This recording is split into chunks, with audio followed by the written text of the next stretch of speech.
isang malaking, na-share ko lang tong kwento na to before. Pero sige, tatry ko siyang, Hinarap. tatry ko mag-rap, okay? Tatry ko. Pero may music ba? Mabagal lang, mabagal lang, mabagal lang. Hey! Hey! Bango-bango niya tignan. Noong unang panahon, bata pa kami noon. Kami naghahanda sa studio noon. Naaalala ko, nag-aayos kami, nag-makeup dahil may event pala kami noon.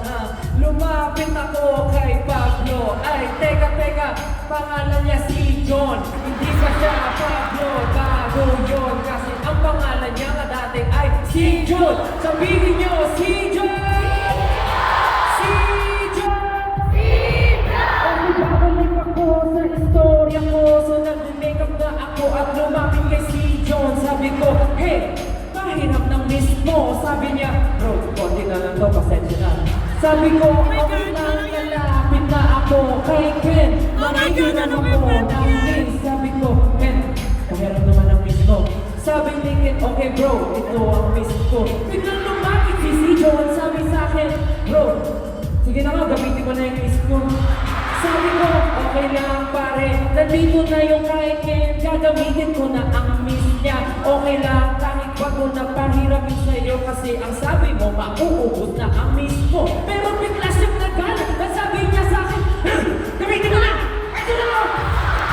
Nagulat ako, pinanong niya at nagbasa ng miss niya. Nagulat ako at ako'y nag-ibal dahil sumigaw sa akin si John. Biglang nagsigaw niya, ako'y nanaranta, nagsigaw si John, biglang lumapit si Ken. Bro, bakit mo sinisigawan si Stel? Nagbulang ako sa sinabi niya. Pinabansan ako at kala ko suntukan niya. Biglang kasabi ni John. Pare, bakit ka ba nakikialam dito? Sumagot si Ken. Lumapit kay si John. Dibdib sa dibdib. Ang sabi niya, bakit mo nga sinisigawan si Stel? Ganun na ganun ang nangyari. Ako'y kinakabahan at parang ako'y iiyak. Samantalang nakita ko sa kabilang gilid si Justin at si Josh tumatawa na! Tuwa na yan!